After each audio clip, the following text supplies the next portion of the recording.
ಓಂ ಸಮರ್ಥ ಸದ್ಗುರು ಶ್ರೀ ಸಾಯಿನಾಥಾಯ ನಮಃ. ಶ್ರೀ ಸಾಯಿ ಲೀಲಾಮೃತ ಅಧ್ಯಾಯ 13 ಶ್ರೀ ಸಾಯಿ ಸಂಪ್ರದಾಯ. ಇಹಪರ ಶ್ರೇಯಸ್ಸನ್ನು ಹೊಂದಿಸಿಕೊಡುವ ಜೀವನ ವಿಧಾನವೇ ಧರ್ಮವು. ಸೃಷ್ಟಿ ಮಾನವರ ತತ್ವವನ್ನರಿತ ಮಹಾತ್ಮರು ಎಲ್ಲ ದೇಶಗಳಿಗೂ ತಕ್ಕ ಧರ್ಮವನ್ನು ಬೋಧಿಸಿರುವರು. ಪ್ರಕೃತಿಯಲ್ಲಿ ಪ್ರತಿಯೊಂದಕ್ಕೂ ವೃದ್ಧಿ, ಕ್ಷಯ, ಪುನರುದ್ಧಾರ ಸಹಜವಾದಂತೆಯೇ ಧರ್ಮಕ್ಕೂ ಇವುಗಳು ಸಹಜ. ಕಾಲಕ್ರಮೇಣ ಧರ್ಮಾದಿ ಮೂಢಾಚಾರಗಳು ಎಡಮಾಡಿಕೊಂಡ ಕಾರಣದಿಂದ ಮತದ್ವೇಷಗಳು ಏರ್ಪಟ್ಟವು. ಆದ್ದರಿಂದಲೇ ಪ್ರತಿ ಯುಗದಂತೆಯೇ ಈ ಯುಗದಲ್ಲಿಯೂ ನಿಜವಾದ ಆಧ್ಯಾತ್ಮ ಧರ್ಮವನ್ನು ತಿಳಿಸಿಕೊಟ್ಟು ಮೂಢಾಚಾರಗಳನ್ನು ತೊಲಗಿಸಸೊಲಗೆ ಶ್ರೀ ಸಾಯಿನಾಥರು ಅವತರಿಸಿರುವರು. ಶ್ರೀಕೃಷ್ಣ, ಬುದ್ಧ, ಕ್ರೈಸ್ತ, ಮಹಮ್ಮದರಂತೆಯೇ ಶ್ರೀ ಸಾಯಿನಾಥರು ನಮಗೆ ಧರ್ಮವನ್ನು ತಿಳಿಸಿರುವರು. ಒಬ್ಬ ಬಡ ಬ್ರಾಹ್ಮಣನು ಬಾಬಾರಲ್ಲಿ ಧನ ಸಹಾಯವನ್ನು ಬೇಡಿದನಾದರೂ ಒಳಗೊಳಗೆ ಸಾಯಿನಾಥರು ಮುಸಲ್ಮಾನರೆಂಬ ಅನುಮಾನ ಕಾಡುತ್ತಿತ್ತು. ಮೊದಲ ಕೆಲವು ಸಮಯ ಶ್ರೀ ಸಾಯಿ ಹಚ್ಚಿಕೊಳ್ಳದಂತಿದ್ದರೂ ಕಡೆಯಲ್ಲಿ ಒಂದು ಕಾಗದದ ಪೊಟ್ಟಣವನ್ನಿತ್ತು. ಇದನ್ನು ಮನೆಗೆ ತೆಗೆದುಕೊಂಡು ಹೋಗಿ ನೀನು ಮಕ್ಕಳು ಸೇವಿಸಿಕೊಳ್ಳ್ರಿ ಅಂತ ಹೇಳಿದರು. ದಾರಿಯಲ್ಲಿ ಪೊಟ್ಟಣ ಬಿಚ್ಚಿ ನೋಡಬೇಡ ಎಂದು ಎಚ್ಚರಿಸಿದರು. ಆ ಬ್ರಾಹ್ಮಣನು ತನ್ನ ಊರಿಗೆ ಹಿಂದಿರುಗೆನು. ದಾರಿ ಸವೆಯುತ್ತಿರಲು ಕುತೂಹಲ ತುಂಬಿ ತುಳುಕಲು ಕಡಗೊಂದು ಕಾಲುವೆಯ ಬಳಿ ಸೇರಿ ಆ ಕಾಗದ ಪಟ್ಟಣವನ್ನು ತೆರೆದು ನೋಡಿಬಿಟ್ಟನು. ಅದರೊಳು ಟರಿಗಿನ ಮಾಂಸವಿದ್ದಿತ್ತು. ತಕ್ಷಣವೇ ಅದನ್ನು ಹರಿಯುವ ಕಾಲುವೆಯೊಳಗೆ ಎಸರು ಬಿಟ್ಟದನು. ನೀರನ್ನು ತಾಕುತ್ತಲೇ ಆ ಮಾಂಸವು ಬಂಗಾರವಾಗಿ ಮಾರ್ಪಟ್ಟು ನೋಡುತ್ತಲೇ ಮುಳುಗಿ ಹೋಯಿತು. ಅವನು ನಿರಾಶನಾಗಿ ತನ್ನ ಉತ್ತರೀಯವನ್ನು ಆ ಕಾಲುವೆ ಒಳಗೆ ಹಾಕಿ ಹಿಂಡಿಕೊಂಡನು. ಆಗ ಅದರೊಳು ಒಂದು ಸಣ್ಣದಾದ ಬಂಗಾರದ ಎಳೆಯ ಕಂಡಿತು. ಸದ್ಗುರುವಿನ ವೇಷ ಭಾಷೆಗಳನ್ನು ಹಚ್ಚಿಕೊಳ್ಳದೆ ಅವರನ್ನು ಸಂಪೂರ್ಣವಾಗಿ ನಂಬಿದವರೇ ಕೃತಾರ್ಥರಾಗುವರು.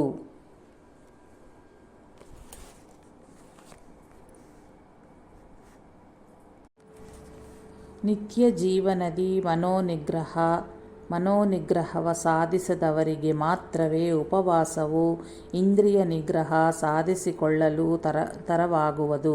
ಮಿಕ್ಕವರಿಗೆ ಉಪವಾಸಗೈಯ್ದಾಗ ರುಚಿಯ ಮೇಲಿನ ಮನಸ್ಸು ಹೊರಳುವುದರಿಂದ ವ್ಯರ್ಥವೇ ಅಲ್ಲದೆ ಅನರ್ಥವೂ ಆಗುವುದು. ಆದ್ದರಿಂದಲೇ ಶ್ರೀ ಸಾಯಿ ತಮ್ಮ ಭಕ್ತರನ್ನು ಉಪವಾಸವಿರಲು ಬಿಡುತ್ತಿರಲಿಲ್ಲ. ಒಂದು ದಿನ ದಾದಾ ಕೇಲ್ಕರ್ನೊಂದಿಗೆ ಶ್ರೀ ಬಾಬಾ, ಈಗ ಹೋಳಿ ಹಬ್ಬ ಅಲ್ಲವೇ, ಮಕ್ಕಳನ್ನು ಉಪವಾಸವಿರಲು ಬಿಡವು ಎಂದರು. ಬಾಬಾರ ಮಾತುಗಳ ಯಾರಿಗೂ ಅರ್ಥವಾಗಲಿಲ್ಲ. ಸ್ವಲ್ಪ ಹೊತ್ತಿನಲ್ಲಿಯೇ ಶ್ರೀಮತಿ ಗೋಖಲೆ ಶಿರಡಿಯ ಸೇರಿ ಕೇಲ್ಕರ್ನ ಮನೆಯಲ್ಲಿ ಸಾಮಾನು ಸರಂಜಾಮಗಳನ್ನಿರಿಸಿ ದ್ವಾರಕಾಮಾಯಿಗೆ ಶ್ರೀ ಸಾಯಿನಾಥರ ದರ್ಶನಾರ್ಥವಾಗಿ ಬಂದಳು. ಆಗ ಶ್ರೀ ಸಾಯಿ ಶಾಂತವದನಿಂದ, ಈ ಉಪವಾಸ ತಪವಾಸ ಏಕೆ? ದಾದಾ ಕೇಲ್ಕರ್ನ ಮನೆಗೆ ಹೋಗಿ ಒಬ್ಬಟ್ಟು ಮಾಡಿ ನಾವು ತಿನ್ನಬೇಕು, ದಾದಾ ಮತ್ತು ಅವರ ಮಕ್ಕಳಿಗೂ ಬಡಿಸಬೇಕು ಎಂದರು. ಸರಿಯಾಗಿ ಅದೇ ಸಮಯದಲ್ಲಿ ದಾದಾ ಕೇಲ್ಕರ್ನ ಹೆಂಡತಿ ಫರಗ ಆಗಿದ್ದಳು. ಮನೆಯಲ್ಲಿ ಅಡಿಗೆ ಮಾಡುವವರು ಯಾರೂ ಇರಲಿಲ್ಲ. ಆದ್ದರಿಂದ ಶ್ರೀಮತಿ ಗೋಖಲೆಯೇ ಆ ಮನೆಯಲ್ಲಿ ಅಡಿಗೆ ಮಾಡಿ ಆ ಕುಟುಂಬದವರಿಗೆ ಬಡಿಸಿ ತಾನು ಭೋಜನಗೈಯಬೇಕಾಗಿ ಬಂತು. ನಿಜವಾಗಿಯೂ ಶ್ರೀಮತಿ ಗೋಖಲೆ ಮೊದಲು ಶಿರಡಿಗೆ ಹೋಗಿ ಶ್ರೀ ಸಾಯಿ ಸನ್ನಿಧಿಯಲ್ಲಿ 3 ದಿನಗಳು ಉಪವಾಸ ಇರಬೇಕೆಂದು ಭಾವಿಸಿದ್ದಳಂತೆ.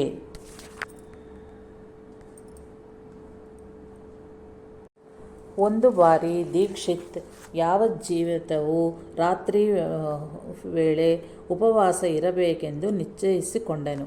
ಅಂದು ಸಂಜೆ ಅವನು ದ್ವಾರಕಾಮಾಯಿಗೆ ಹೋಗಲು ಪ್ರವೇಶಿಸಿದಂತೆಯೇ ಶ್ರೀ ಸಾಯಿ, ರಾತ್ರಿ ಊಟಕ್ಕೆ ಏನು ಮಾಡಿಸುವೆ ಎಂದು ಕೇಳಿದರು. ನೀವೇನು ಮಾಡಿಸದೆಂದರೆ ಅದನ್ನೇ ಮಾಡಿಸುವನು ಎಂದನು ದೀಕ್ಷಿತ್. ಮಾಮೂಲೆ, ರೊಟ್ಟಿ ಪಲ್ಯ ಮಾಡಿಸಿ ಅಲ್ಲಿಯೇ ನೈವೇದ್ಯ ಸಮರ್ಪಿಸಿ ನೀನು ತಿನ್ನು ಎಂದರು ಬಾಬಾ. ಬಾಬಾ ಈ ದಿನ ಅಂತೆಯೇ ಮಾಡುವನು. ನಾಳೆಯಿಂದ ನಾನು ರಾತ್ರಿ ಭೋಜನ ಮಾಡೋದಿಲ್ಲ ಎಂದನು ದೀಕ್ಷಿತ್. ಬಾಬಾ ಆಗೇನೂ ಇಲ್ಲ. ಆದರೂ ಪ್ರತಿದಿನ ಸಾಯಂಕಾಲ ಯಾವುದಾದರೂ ಅಡಿಗೆ ಮಾಡಿಸೆಂದು ಹೇಳಿ ನೈವೇದ್ಯ ಸಮರ್ಪಿಸಿ ಪ್ರಸಾದ ಸ್ವೀಕರಿಸೆಂದು ಹೇಳುತ್ತಲೇ ಇದ್ದ ಕಾರಣ ದೀಕ್ಷಿತ್ ತಾನು ಪಾಲಿಸಬೇಕೆಂದು ಭಾವಿಸಿದ ನಿಯಮವನ್ನು ತ್ಯಜಿಸಿದನು. ಒಂದು ದಿನ ಎಲ್ಲರೂ ಆರತಿಗೆ ದ್ವಾರಕಾಮಾಯಿಗೆ ಹೋದಾಗ ಬಲವಂತನಾಜ್ಞೆಯನ್ನು ಹೋಗಿ ಭೋಜನ ಸೇವಿಸಿ ಬಾ ಎಂದರು ಶ್ರೀ ಸಾಯಿ. ಆ ದಿನ ಏಕಾದಶಿ. ಜೊತೆಗಿದ್ದ ಇಬ್ಬರು ಭಕ್ತರು ಉಪವಾಸವಿರಲು ತಾನು ಭೋಜನಗೈಯುವುದು ಸರಿಕಾಣದೆಂದು ನಾಚ್ನೆ ತಾನು ಭೋಜನ ಸೇವಿಸುವುದಿಲ್ಲ ಎಂದನು. ನಿಜವಾಗಿಯೂ ಅವನು ಎಂದಿಗೂ ಉಪವಾಸ ಮಾಡಿದ್ದಲ್ಲ. ಬಾಬಾ ನಾಚ್ನೆಯ ಸಹಚರನ್ನು ಬೆಟ್ಟು ಮಾಡಿ ನೋಡಿಸಿ, ಇವರು ಹುಚ್ಚರು, ನೀನಾದರೂ ವಾಡಾಗೆ ಹೋಗಿ ಭೋಜನ ಮಾಡಿ ಬಾ ಎಂದರು.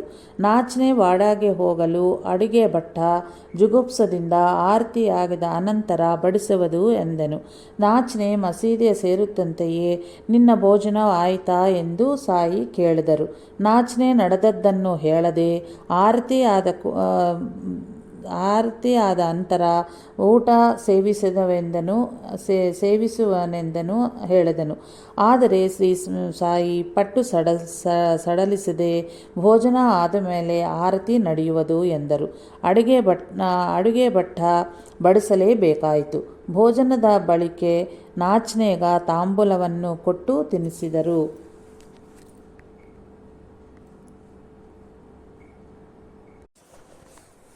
ಶ್ಯಾಮ ಆಗಾಗ ದ್ವಾರಕೆಯಲ್ಲಿ 50 ಕೋಟಿ ಯಾದವರಿದ್ದರೆಂದು ರಾಮನಿಗೆ ಯುದ್ಧದಲ್ಲಿ ಸಹಾಯವಾಗಿ ಕೋಟಿ ವಾನರರು ಒಂದೆಡೆ ಸಮಾವೇಶಗೊಂಡರೆಂದು ಬರೆದಿರುವರು.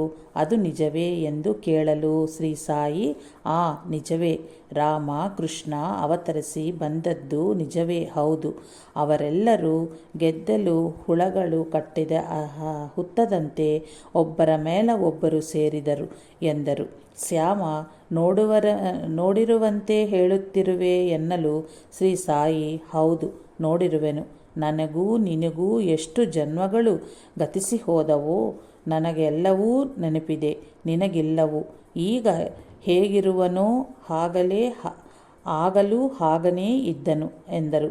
ಇನ್ನೊಮ್ಮೆ ಶ್ಯಾಮ ಬ್ರಹ್ಮಲೋಕ ಮೊದಲಾದವುಗಳು ಇರುವೆ, ಆದರೆ ತನಗೆ ತೋರಿಸದೆಂದು ಹಠ ಹಿಡಿದನು. ಭಗವಂತನ ಮುಂದೆ ಅವೆಲ್ಲವೂ ಅಲ್ಪವೆಂದು ಅಶಾಶ್ವತವೆಂದು ಅವುಗಳನ್ನು ಹಚ್ಚಿಕೊಳ್ಳಬೇಡವೆಂದು ಹೇಳಿದರೂ ಶ್ಯಾಮ ಕೇಳಲಿಲ್ಲ. ಆಗ ಶ್ರೀ ಸಾಯಿ ಅವನನ್ನು ಕಣ್ಣು ಮುಚ್ಚಿಕೊಳ್ಳುವಂತೆ ಹೇಳಿದರು.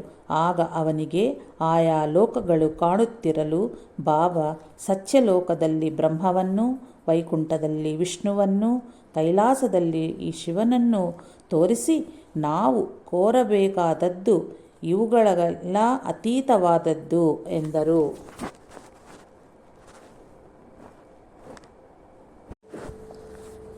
ನಾಗಪುರ ಜಿಲ್ಲೆಗೆ ಸೇರಿದ ಕೃಷ್ಣರಾವ್ ಜೋಗೇಶ್ವರ್ ಭೀಷ್ಮನಿಗೆ 1908ರಲ್ಲಿ ಶ್ರಾವಣ ಪೌರ್ಣಿಮೆಯ ರಾತ್ರಿ ಕನಸಿನಲ್ಲಿ ಒಬ್ಬ ಶ್ಯಾಮವರ್ಣದ ಸದ್ಬ್ರಾಹ್ಮಣನು ಲಲಾಟದಲ್ಲಿ ತ್ರಿಪುಂಡಧಾರಿಯಾಗಿ ದರ್ಶನವಿತ್ತನು. ಭೀಷ್ಮ ತಾವು ಯಾರೆಂದು ಕೇಳಲು ಒಂದು ಕಾಗದದ ಮೇಲೆ ಸಚ್ಚಿದಾನಂದ ಎಂಬ ಮಂತ್ರವನ್ನು ಆ ಬ್ರಾಹ್ಮಣನು ತೋರಿಸಿದನು. ಮತ್ತೆ ಅದೇ ಜಾಗದಲ್ಲಿ ಶಿಕಾವ ಎಂಬ ಪದಗಳನ್ನು ಕಂಡನು. ಅದ ಅನಂತರ ಭೀಷ್ಮ ಒಬ್ಬ ಸಾಧುವನ್ನು ತನ್ನ ಕನಸಿನ ಬಗ್ಗೆ ಕೇಳಲು ಸಚ್ಚಿದಾನಂದ ಎಂಬುವುದು ಭೀಷ್ಮನ ಸದ್ಗುರುವಿನ ಹೆಸರು ಎಂದನು. ಅನಂತರ ಕಾಪರ್ಡೆ ಭೀಷ್ಮನನ್ನು ಮೊದಲ ಬಾರಿ ಶಿರಡಿಗೆ ಕರೆತರಲು ಶ್ರೀ ಸಾಯಿ ಭೀಷ್ಮವನ್ನು ನೋಡುತ್ತಲೇ ಕೈಜೋಡಿಸಿ ನಕ್ಕಿ ಜೈ ಸಚ್ಚಿದಾನಂದ ಎಂದು ಉದ್ಗರಿಸಿದರು. ಆಶ್ಚರ್ಯಭರಿತನಾಗಿ ಭೀಷ್ಮ ತನಗೆ ಸ್ವಪ್ನ ದರ್ಶನವಿತ್ತ ಗುರುವು ಬಾಬಾರವರೇ ಎಂದು ಭಾವಿಸಿದನೇ ಹೊರತು ಕನಸಿನ ಬ್ರಾಹ್ಮಣ ವೈಷ್ಣವಾಗನಿದ್ದು ಸಾಯಿನಾಥರು ಮುಸಲ್ಮಾನರಲ್ಲವೇ ಎಂದು ಅನುಮಾನಿಸಿದನು. ಒಂದು ದಿನ ಶ್ರೀ ಸಾಯಿ ನಾವೇ ಸರ್ವತ್ರ ಎಂದು ನಾವೇ ಸರ್ವತ್ರ ಸಂಚರಿಸುತ್ತಿರುವೆ. ಗಡ್ಯ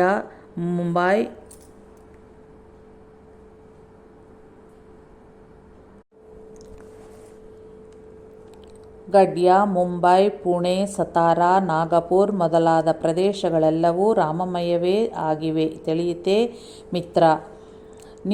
ನೀನು 5 ಲಡ್ಡುಗಳನ್ನು ಕೊಡಬೇಕು ಎಂದರು. ಮರುದಿನ ಬೆಳಗಾಗುತ್ತಲೇ ಭೀಷ್ಮನ ಹೃದಯದಿ ಕವಿತಾ ಸ್ಫೂರ್ತಿ ಹೊರಚಿಮ್ಮಿ ತಕ್ಷಣವೇ 2 ಪದ್ಯಗಳನ್ನು ರಚಿಸಿದನು.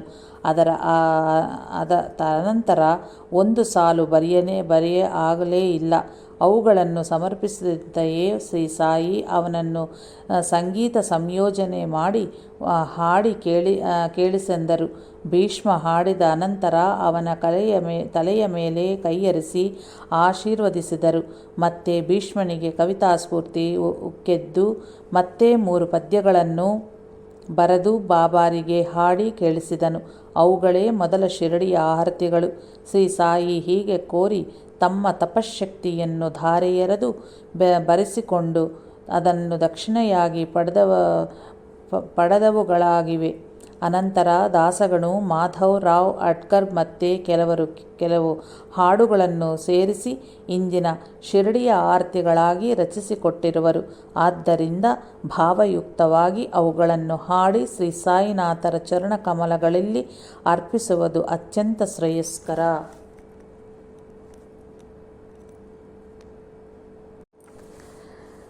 ನಮ್ಮ ಶಾಸ್ತ್ರ ವಿಧಿಗಳನ್ನು ಶ್ರೀ ಬಾಬಾ ಲೇಸಾಗಿ ವಿವರಿಸಿದರು. ಶ್ರೋತ್ರಿಯನಾದ ನಾನಾ ಚಾಂದೋರ್ಕರ್ ತನಗೆ ಭೋಜನ ಸಮಯದಿ ನಿತ್ಯ ಅತಿಥಿಗಳು ದೊರಕುತ್ತಿಲ್ಲವೆಂದನು. ಆಗ ಬಾಬಾ, ನಾನಾ, ಶಾಸ್ತ್ರದಲ್ಲಿ ಯಾವ ತಪ್ಪೂ ಇಲ್ಲವು. ಅವುಗಳ ನೀನೇ ಸರಿಯಾಗಿ ಅರ್ಥ ಮಾಡಿಕೊಳ್ಳಲಿಲ್ಲ. ಅತಿಥಿ ಅಂದರೆ ಮಾನವನೇ ಅಲ್ಲ. ಭೋಜನ ಸಮಯಕ್ಕೆ ಬಂದ ಯಾವ ಪ್ರಾಣಿಯಾದರೂ ಅತಿಥಿಯೇ ಹೌದು. ಕ್ರಿಮಿಕೀಟಗಳಿಂದ ಮಾನವರಿವರೆಗೂ ನಿಜವಾಗಿ ಲಭಿಸಿದ ಅತಿಥಿಗಳನ್ನು ನೀನು ಗುರುತಿಸಿಲ್ಲ. ಕಾಕಬಲಿಗೆ ಹೊರಗೆ ಸಮೃದ್ಧಿಯಾಗಿ ಅನ್ನವನ್ನು ಬಿಟ್ಟು ಬಾ. ಯಾವ ಪ್ರಾಣಿಯನ್ನು ಕರೆಯಲೂ ಬೇಡ, ಓಡಿಸಲೂ ಬೇಡ. ಯಾವ ಪ್ರಾಣಿ ಬಂದಿದೆ ಎಂಬುದ ಹಚ್ಚಿಕೊಳ್ಳಬೇಡ. ಹಾಗೆ ಮಾಡಿದ್ದಲ್ಲಿ ಲಕ್ಷೋಪಲಕ್ಷ ಅತಿಥಿಗಳನ್ನು ಆಧರಿಸಿದಂತೆಯೇ ಆಗುವುದು ಎಂದರು. ಯಾವ ವಿಷಯದಲ್ಲಿ ಆದರೂ ಒಂದು ಪಂಥದವರೆಗೂ ಜಾಗೃತವಾಗಿರುವುದು ಅವಶ್ಯವೇ ಹೌದು.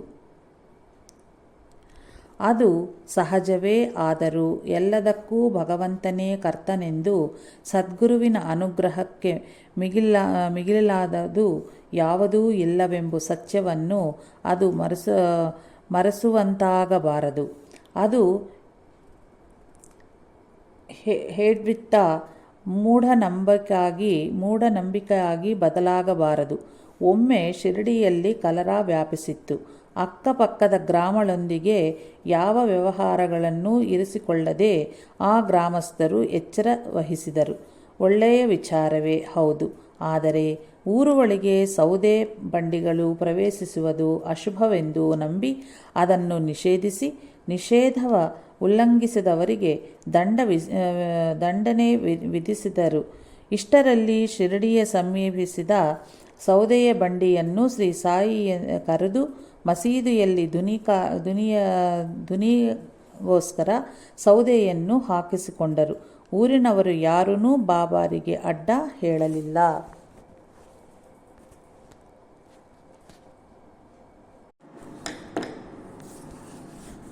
ಧರ್ಮ ಉಲ್ಲಂಘಿಸನೆಂದು ಸದ್ಗುರು ಎಂದು ಹೇಳರು. ನಮಗೆ ಧರ್ಮ ಸೂಕ್ಷ್ಮ ಅರ್ಥವಾಗದೆ ಹಾಗೆ ತೋರಬಹುದು ಅಷ್ಟೇ. ಶಾಸ್ತ್ರವಾಕ್ಯವನ್ನು ಬಿಟ್ಟು ಗುರುವಿನ ಆಜ್ಞೆಯನ್ನು ಪಾಲಿಸೆಂದು ಧರ್ಮಶಾಸ್ತ್ರ ಮತ್ತು ಆಧ್ಯಾತ್ಮ ವಿದ್ಯೆ ಹೇಳುವುದು. ಏಕೆಂದರೆ ಎಲ್ಲ ಧರ್ಮವೂ ಸದ್ಗುರುವಿನ ಕೃಪೆಯನ್ನು ಪ್ರಸಾದಿಸುವವೇ ಆಗಿವೆ. ಆದರೆ ಸದ್ಗುರುವಿನಲ್ಲಿ ದೃಢವಾದ ವಿಶ್ವಾಸವುಳ್ಳವರಿಗೆ ಮಾತ್ರವೇ ಉತ್ತಮ ಫಲಪ್ರಾಪ್ತಿಯಾಗುವುದು. ಸದ್ಗುರುವನ್ನು ತಾವು ಸಂಪೂರ್ಣವಾಗಿ ವಿಶ್ವಸಿಸಿರುವೆವೆಂದು ಭ್ರಮಗೊಂಡು ಅವರು ತಮ್ಮನ್ನು ಕರುಣಿಸಲಿಲ್ಲವೆಂದು ಭಕ್ತರು ದೂರುವರು. ಆದ್ದರಿಂದಲೇ ಆಗಾಗ ಸದ್ಗುರು ಅಂತಹವರ ವಿಶ್ವಾಸ ಎಂಥವುದು ಎಂದು ಅವರಿಗೆ ನಿರೂಪಿಸುತ್ತಾರೆ. ಒಂದು ದಿನ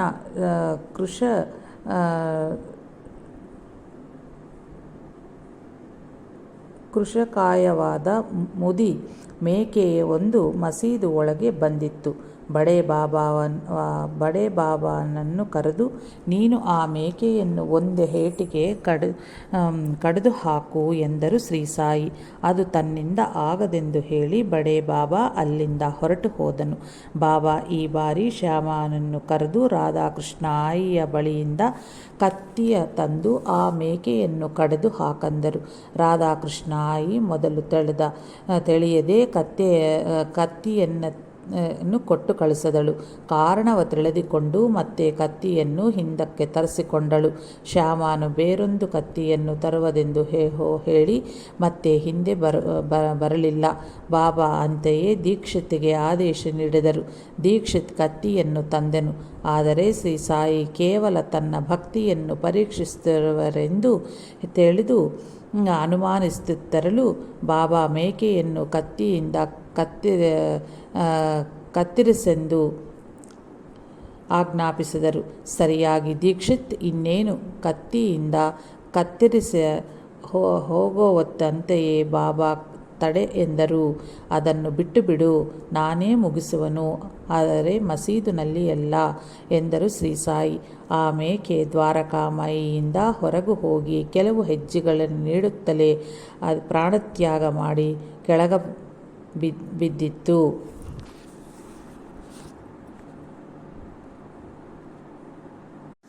ಆ ಮೇಕೆ ದ್ವಾರಕಾಮಾಯಿಯಿಂದ ಹೊರಗೆ ಹೋಗಿ ಕೆಲವು ಹೆಜ್ಜೆಗಳನ್ನಿಡುತ್ತಂತೆಯೇ ಪ್ರಾಣತ್ಯಾಗ ಮಾಡಿ ಕೆಳಗೆ ಬಿದ್ದಿತು.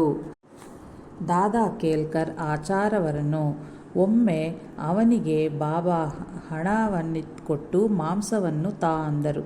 ಆ ಸದ್ಬ್ರಾಹ್ಮಣಾದ ಕೇಲ್ಕರ್ ನಿಸ್ಸಂಕೋಚವಾಗಿ ಹೊರಟನು. ಆಗ ಬಾಬಾ ಅವನನ್ನು ತಡೆದು ಬೇರೆ ಯಾರನ್ನಾದರೂ ಕಳುಹಿಸಿ ಅಂದರು. ಅನಂತರ ಮಾಂಸದ ಅವಶ್ಯವೇ ಇಲ್ಲ ಎಂದರು. ಇನ್ನೊಮ್ಮೆ ಬಾಬಾ ಅಡಿಗೆ ಮಾಡುತ್ತಿರಲು ದಾದಾ ಕೇಲ್ಕರನ್ನು ಕರೆದು ಮಾಂಸದ ಪಲಾವ್ ಹೇಗಿದೆಯೋ ನೋಡು ಎಂದರು. ಕೇಲ್ಕರ್ ನೋಡದೆಯೇ ಚೆನ್ನಾಗಿದೆ ಎಂದನು. ನೋಡದಾಗಿಯೇ ಚೆನ್ನಾಗಿದೆ ಅಂತ ಎನ್ನುತ್ತಿರುವೆಯೇನು, ಮುಚ್ಚಳ ತೆಗೆದು ನೋಡು ಎಂದು ಹೇಳುತ್ತಲೇ ಶ್ರೀ ಸಾಯಿ ಕೇಲ್ಕರ್ನ ಕೈಯನ್ನು ಹಂಡೆ ಒಳಗಡೆ ತಳ್ಳಿ ಸೌಟಿನಿಂದ ಸ್ವಲ್ಪ ತಟ್ಟಿಗೆ ಹಾಕು, ಆಚಾರದ ಬಗ್ಗೆ ಭಯಬೀಳಬೇಡ ಎಂದು ಅವನನ್ನು ಪ್ರೇಮದಿಂದ ಚಿವುಟಿದರು. ಇಂತಹ ವಿಷಯಗಳಲ್ಲಿ ಶ್ರೀ ಸಾಯಿ ಸಮರ್ಥರು ಮುಸಲ್ಮಾನ್ ಭಕ್ತರನ್ನೂ ಬಿಡಲಿಲ್ಲ. ಒಬ್ಬ ಮುಸಲ್ಮಾನ್ ತನಗೆ ಸಂತಾನವಾದದಲ್ಲಿ ಶಿರಡಿಯಲ್ಲಿ ಮಿಠಾಯಿ ಹಂಚುವೆನೆಂದು ಹರಕೆ ಹೊತ್ತನು. ಅವನ ಕೋರಿಕೆ ಫಲಿಸಿತು. ಅವನು ಶಿರಡಿಯ ಸೇರಿ ಮಿಠಾಯಿಯ ಹಂಚಲು ಬಾಬಾರ ಅನುಮತಿ ಬೇಡಿದನು. ಬಾಬಾ ನಕ್ಕು ಮಾರುತಿಯ ಗುಡಿಯಲ್ಲಿ ಹಂಚೆಂದರು. ಅವನು ನಿರ್ಭರನಾಗಿ, ನಾನು ಮುಸಲ್ಮಾನನಲ್ಲವೇ, ಅದು ಹೇಗೆ ಸಾಧ್ಯ ಎಂದನು. ಬಾಬಾ ನಗುತ್ತಲೇ, ಇತ್ತೀಚೆಗೆ ಅಲ್ಲಾಹನಿಗೂ ಮಾರುತಿಗೂ ನಡೆದ ಯುದ್ಧದಲ್ಲಿ ಮಾರುತಿ ಅಲ್ಲಾಹನು ಸೋಲಿಸಿದನು ಎಂದು ತಕ್ಷಣವೇ ಉಗ್ರರಾಗಿ, ನೀನೆಂತಹ ಮುಸಲ್ಮಾನು, ಮಾರುತಿ ಆಲಯದಲ್ಲಿ ಮಿಠಾಯಿ ಹಂಚು ಹೋಗು ಎಂದು ಗರ್ಜಿಸಿದರು. ಸರ್ವಗತನಾದ ಭಗವಂತನ ಮೇಲೆ ಭಕ್ತಿಗೆ ಮತಭೇದಗಳು ಅಡ್ಡ ಬರದೆಂದು ಬಾಬಾರ ಭಾವ. ಅವನು ಬಾಬಾರ ಆಜ್ಞೆಯನ್ನು ಪಾಲಿಸಿದನು. ನೈಜಾಂ ಪ್ರಾಂತಕ್ಕೆ ಸೇರಿದ ಒಬ್ಬ ಮುಸಲ್ಮಾನ ಪ್ರಮುಖನು ಶಿರಡಿಗೆ ಬಂದು ಮಸೀದಿಯಲ್ಲಿನ ಅಗ್ನಿಹೋತ್ರ, ಗಂಟೆ ಮೊದಲಾದವುಗಳು ಇರುವುದರ ಬಗ್ಗೆ ಬಾಬಾರೊಂದಿಗೆ, ಇದು ಮುಸಲ್ಮಾನರಾದ ನಿಮಗೆ ಸಲ್ಲದು, ಅಲ್ಲಾಹ್ ನಿಮ್ಮನ್ನು ಸಹಿಸನು ಎಂದನು. ಶ್ರೀ ಸಾಯಿ ಉಗ್ರರಾಗಿ, ನೀನು ನಿಜವಾಗಿಯೂ ಮುಸಲ್ಮಾನನೇ, ನಿನಗೆ ನಮಾಜ್, ಶರೀಹತ್, ಕುರಾನ್ ತಿಳಿದಿದೆಯಾ ತಿಳಿದಿದೆಯಾ? ಮುಸಲ್ಮಾನರು ಮಾತ್ರವೇ ದೇವರಿಂದ ಸೃಷ್ಟಿಸಲ್ಪಟ್ಟಿರುವರೆ ಬೇರೆಯವರನ್ನು ಯಾರಿಗಾದರೂ ಜೀತಕ್ಕೆ ಒಪ್ಪಿಸಿರುವೆ? ಅವರು ಹುಟ್ಟು, ಸಾವು, ಹಸಿವು, ಬಾಯಾರಿಕೆಗಳಲ್ಲಿ ಏನಾದರೂ ಭೇದವಿರುವುದೇ? ನಿಜವಾದ ಇಸ್ಲಾಂ ನನಗೆ ತಿಳಿದಿದೆ. ಭಗವಂತನ ಶಕ್ತಿಯನ್ನು ನಿರೂಪಿಸಬಲ್ಲವನೇ ಮುಸಲ್ಮಾನನು ಎಂದರು. ಆ ಖಾಜಿ ಸಾಯಂಕಾಲದವರೆಗೂ ಮೌನವಾಗಿ ಮಸೀದಿಯ ಮುಂದೆ ನಡೆದಾಡಿ ಬಾಬಾರ ಮುಂದೆ ಮಂಡಿಯೂರಿ ತನ್ನನ್ನು ಅನುಗ್ರಹಿಸೆಂದು ಬೇಡಿದನು. ಅವನನ್ನು 3-4 ದಿನಗಳು ತಮ್ಮ ಬಳಿಯ ಇರಿಸಿಕೊಂಡು ಆಶೀರ್ವದಿಸಿ ಕಳುಹಿಸಿಕೊಟ್ಟರು ಬಾಬಾ. ಧರ್ಮಾಚರಣೆ, ಭಗವಂತನಲ್ಲಿ ಶರಣಾಗತಿ ಮಾತ್ರವೇ ಇಸ್ಲಾಂ ಧರ್ಮವೆಂದು ಕುರಾನ್ ಹೇಳುತ್ತದೆ.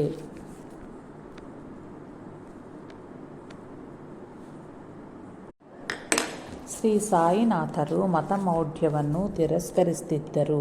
ಭಕ್ತರು ಮೊದಲು ಶ್ರೀ ಸಾಯಿಯನ್ನು ಹೂವಿನಿಂದ ಮಾತ್ರವೇ ಪೂಜಿಸುತ್ತಿದ್ದರು. ಮಹಲ್ಸಾಪತಿ ಮಾತ್ರವೇ ಅವರ ಕೊರಳಿಗೆ ಚಂದನ ಲೇಪಿಸುತ್ತಿದ್ದನು.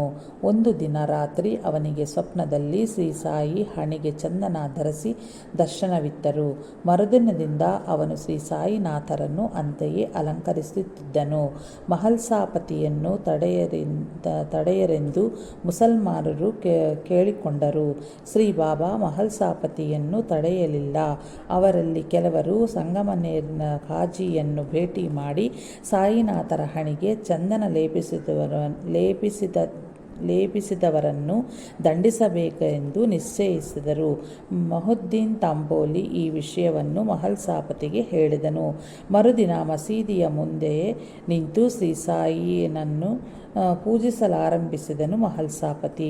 ಶ್ರೀ ಸಾಯಿ ಅವನನ್ನು ಒಳಗೆ ಬಂದು, ನನ್ನ ಹಣೆಗೆ ಗಂಧವನ್ನು ಇಡು, ಯಾರು ಅಡ್ಡ ಬರುವರೋ ನೋಡುವನು ಎಂದು ಗರ್ಜಿಸಿದರು. ಆ ಮುಸಲ್ಮಾನರು ಭಯಕಂಪಿತರಾಗಿ ಹೊರಟು ಹೋದರು. ಹಿಂದೂಗಳು ನಿರ್ಭಯವಾಗಿ ತಮ್ಮ ಮತಾನುಸಾರ ಶ್ರೀ ಸಾಯಿನಾಥರನ್ನು ಆರಾಧಿಸತೊಡಗಿದರು.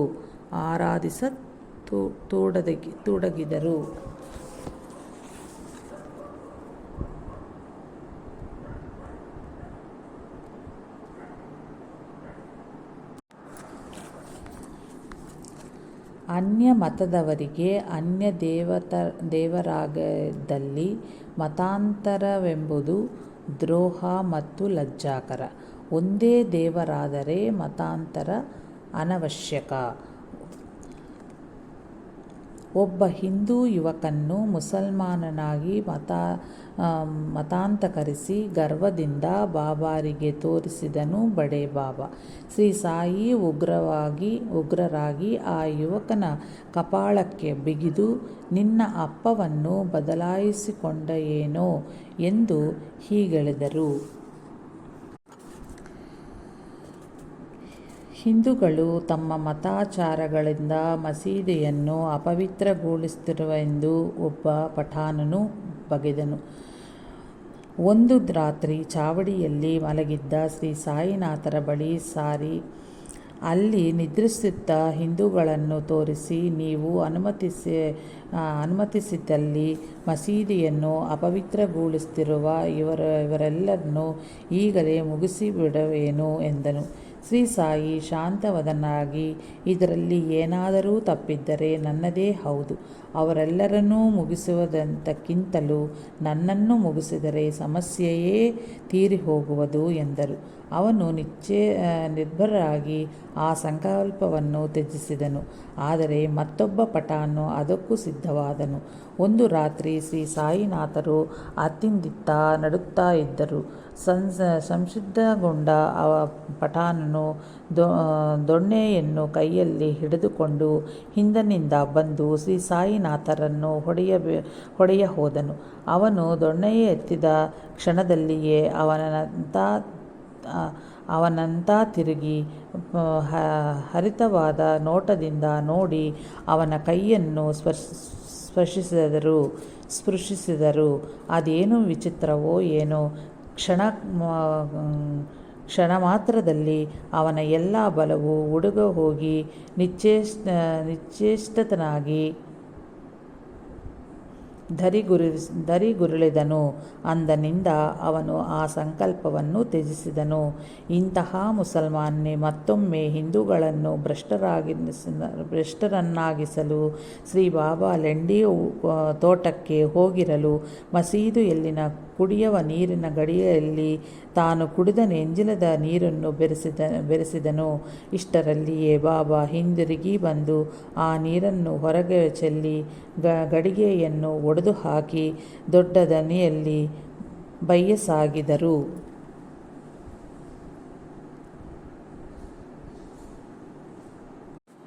ಹಿಂದೂ ಭಕ್ತರಂತೆಯೇ ಸತ್ಪ್ರಾಪ್ತರಾದ ಮುಸಲ್ಮಾನರನ್ನು ಶ್ರೀ ಸಾಯಿ ಸಂಸ್ಕರಿಸಿ ಅನುಗ್ರಹಿಸುತ್ತಿದ್ದರು. ಬಹುಬಾರಿ ಮಕ್ಕಾ ಯಾತ್ರೆಗೈದ ಒಬ್ಬ ಮುಸಲ್ಮಾನ್ ಹಾಜಿ ಸಿದ್ದಿಕ್ ಫಾಲ್ಕೆ ಶಿರಡಿಗೆ ಬಂದನು. ಅವನನ್ನು ನೋಡುತ್ತಲೇ ಶ್ರೀ ಸಾಯಿ ಉಗ್ರರಾಗಿ 2 ತಿಂಗಳವರೆಗೂ ಅವನನ್ನು ಮಸೀದಿಯ ಪ್ರವೇಶಿಸಗೂಡಲಿಲ್ಲ. ಒಂದು ದಿನ ಶ್ಯಾಮ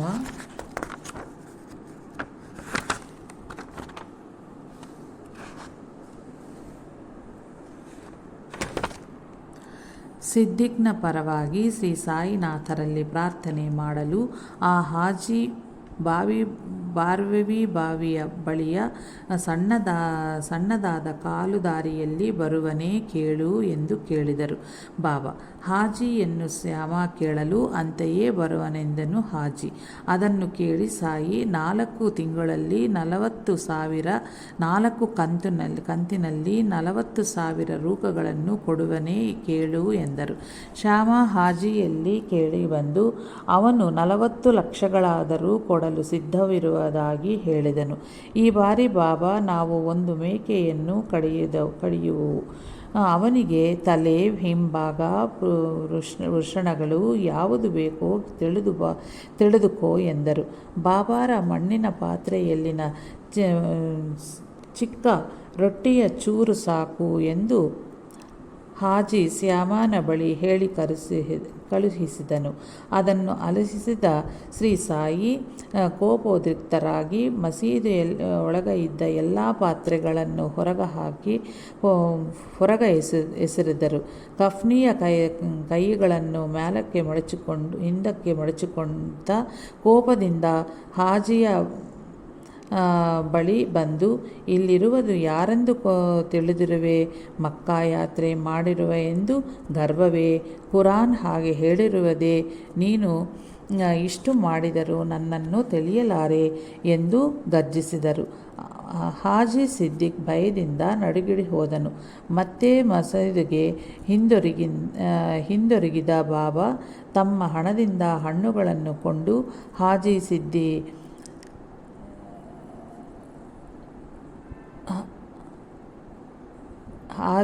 ಸಿದ್ದಿನ ಕರೆಗಳಿಸಿ 50 ರೂಪಾಯಿಗಳನ್ನು ಕೊಟ್ಟರು. ಅಂದಿನಿಂದ ಅವನನ್ನು ಮಸೀದಿಯ ಪ್ರವೇಶಿಸಲು ಶ್ರೀ ಸಾಯಿ ಅನುಮತಿ ಇತ್ತರು. ಬಾಬಾ ಹೇಳಿದ ಮೇಕೆಯ ಶರೀರದ ಭಾಗಗಳು ಧರ್ಮಾರ್ಥ ಕಾಮಗಳು. ಹಾಜಿ ಬೇಡದಿದ್ದು ಶ್ರೀ ಸಾಯಿ ನಿತ್ಯವೂ ಅನುಭವಿಸುವ ಮೋಕ್ಷವನ್ನೇ. ಹೌದು, ಶ್ರೀ ಸಾಯಿಯ ಪಾತ್ರೆಯಲ್ಲಿನ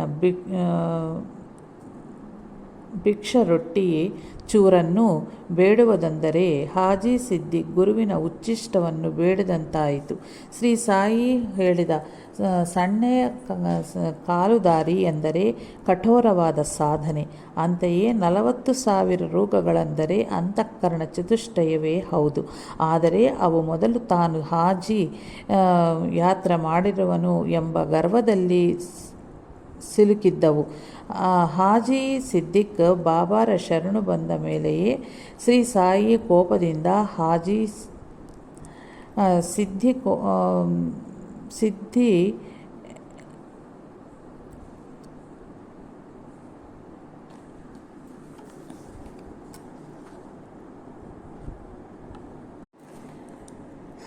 ಸಿದ್ದಿಕ್ ಬಾಬಾರ ಶರಣು ಬಂದ ಮೇಲೆಯೇ ಶ್ರೀ ಸಾಯಿ ಕೋಪದಿಂದ ಹಾಜಿ ಸಿದ್ದಿಕ್ ಗರ್ವವನ್ನು ನಾಶನಗೊಳಿಸುವುದು ಸರಿಯಾದ ಗುರುವಿನ ಪದ್ಧತಿಯಾಗಿರುವುದು. ಪದ್ಧತಿಯಾಗಿರುವುದು. ಅದು ನೆರವೇರುತ್ತಂತೆಯೇ ಶ್ರೀ ಸಾಯಿ ತಮ್ಮ ಸಂತೋಷದ ಸಂಕೇತವಾಗಿ ಹಣ್ಣುಗಳನ್ನು ಮತ್ತು ಕಾಣಿಕೆಗಳನ್ನು ಪ್ರಸಾದಿಸಿದರು. ಹೀಗೆಯೇ ಶ್ರೀ ಸಾಯಿ ಹಿಂದೂಗಳನ್ನು ಸಂಸ್ಕರಿಸಿದರು. ಬಲ್ವಂತ್ ನಾಚ್ನೆ 1915ರಲ್ಲಿ ಒಂದು ರಾತ್ರಿ 8 ಗಂಟೆಗೆ ಶ್ರೀ ಸಾಯಿನಾಥರನ್ನು ದರ್ಶಿಸಿ ಮುಕ್ತಿ ಮಾರ್ಗವನ್ನು ಹೇಳರೆಂದು ಪ್ರಾರ್ಥಿಸಿದನು. ದೇವಪುರ್ಗೆ ಹೋಗಿ ಅಲ್ಲಿ ಅನಾದಿ ಕಾಲದಿಂದಲೂ ನಿಮ್ಮ ಪೂರ್ವಿಕರು ಅರ್ಚಿಸುತ್ತಿರುವ ಶಿಲೆಗಳನ್ನು ಆಶ್ರಯಿಸು ಎಂದರು. ಶ್ರೀ ಸಾಯಿ ಅವನಿಗೇನೂ ಅರ್ಥವಾಗಲಿಲ್ಲ. ಮನೆಗೆ ಹಿಂದಿರುಗಿದ ಅನಂತರ ಬಲ್ವಂತ್ ನಾಚ್ನೆಯ ತಂದೆ ನಿಜವಾಗಿಯೇ ಅವರ ಪೂರ್ವಿಕರು ದೇವಪುರದಲ್ಲಿ ಕೆಲವು ವಿಗ್ರಹಗಳನ್ನು ಪೂಜಿಸುತ್ತಿದ್ದರೆಂದು ಹೇಳಿದರು. 5 ತಲೆಮಾರಿನ ಹಿಂದೆ ನಾಚ್ನೆಯ ಪೂರ್ವಿಕರಾದ ಬಾಬಾ ಪ್ರಯಾಗ್ ತಮ್ಮ 70ನೆಯ ವಯಸ್ಸಿನಲ್ಲಿ ಸಂತಾನಕ್ಕಾಗಿ ಏಕನಾಥನ ಶಿಷ್ಯನಾದ ಬಾಬಾ ಭಾಗವತ್ ಎಂಬ ಮಹಾತ್ಮನನ್ನು ತ್ರಯಂಬಕೇಶ್ವರದಲ್ಲಿ ದರ್ಶಿಸಿದನು. ಆ ಮಹಾತ್ಮರ ಆಶೀರ್ವಾದದಿಂದ ಹುಟ್ಟಿದ ಹಸುಕೂಸನ್ನು ದೇವಪುರಿಗೆ ಹೊತ್ತೊಯ್ದು ಜ್ಞಾನೇಶ್ವರಿ ಹಸ್ತಪತ್ರಿಕೆಯನ್ನು ಕೈಯಲ್ಲಿ ಇರಿಸಿದರು. ಭಾಗವತ್ ವಂಶ ಬೆಳೆದರೆ ಭಾಗವತ್ ವಂಶಸ್ಥರಿಂದ ಉಪದೇಶ ಪಡೆಯುವುದೆಂದು ಆ ಪೂರ್ವಿಕರು ಹರಕೆ ಹೊತ್ತನು. ಇದೆಲ್ಲವೂ ಶ್ರೀ ಸಾಯಿ ಸಮರ್ಥರಿಗೆ ತಿಳಿದಿರುವುದೇ ಆಶ್ಚರ್ಯ. ಆದರೂ ಬಹಳ ವರ್ಷಗಳ ಅನಂತರ ನಾಚ್ನೆ 1927ರಲ್ಲಿ ನಾನೂ ಮಹಾರಾಜ್ ಎಂಬ 15 ವರ್ಷಗಳ ವಯಸ್ಸಿನ ಮಹಾತ್ಮರನ್ನು ದರ್ಶಿಸಿದನು. ಅವರಾದರೂ ದೇವಪುರಿಗೆ ಭೇಟಿಯಿತ್ತಿರುವೆಯೇ ಎಂದು ಕೇಳಿದರು. ನಾಚ್ನೆ ಆಶ್ಚರ್ಯಚಕಿತನಾಗಿ, ಆ ಗುರುವಂಶದಲ್ಲಿ ನನಗಿಂತಲೂ ದೊಡ್ಡಯಾರೂ ಇಲ್ಲದೆಂದು ಹೋಗಲಿಲ್ಲವೋ ಎಂದನು. ಆದರೇನು, ನನ್ನ ಗುರುವಾದ ಶ್ರೀ ದೋಯಪುರ್ ನನಗಿಂತ ವಯಸ್ಸಿನಲ್ಲಿ ಸಣ್ಣವರು. ನಿನ್ನ ಗುರುವಿನ ಹೆಸರು ಭಾಗವತ್ ಎಂದು ಆ ಮಹಾತ್ಮರು ನುಡಿದರು. ನಾಚ್ನೆ ಕೆಲ ದಿನಗಳಲ್ಲಿಯೇ ದೇವಪುರಿಗೆ ಹೋಗಿ ಉಪದೇಶ ಪಡೆದನು. 1 ವರ್ಷದ ಅನಂತರ ನಾನೂ ಮಹಾರಾಜ್ ಮುಂಬಯಿಗೆ ಬರುತ್ತಿರುವರೆಂಬ ವಿಚಾರ ತಿಳಿದು ರೈಲ್ವೆ ನಿಲ್ದಾಣಕ್ಕೆ ಹೋದನು. ನಾನೂ ಮಹಾರಾಜ್ ನಾಚ್ನೆಗೆ ತಮ್ಮ ಗುರುವಾದ 8 ವರ್ಷಗಳ ವಯಸ್ಸಿನ ಶ್ರೀಪಾದ ದೋಯಪುರ್ ಯವರ ದರ್ಶನ ಮಾಡಿಸಿದರು. ಅನಂತರ ಶ್ರೀಪಾದರು ಕೆಲ ಕಾಲ ಗುಂಟೂರಿನಲ್ಲಿ ಮೆಟ್ರಿಕ್ ವಿದ್ಯಾಭ್ಯಾಸ ಗೈದರಂತೆ. ಶ್ರೀ ಸಾಯಿನಾಥಾರ್ಪಣಮಸ್ತು. ಶುಭಂ ಭವತ್ತು. ಜೈ ಸಾಯಿ ಮಾಸ್ಟರ್.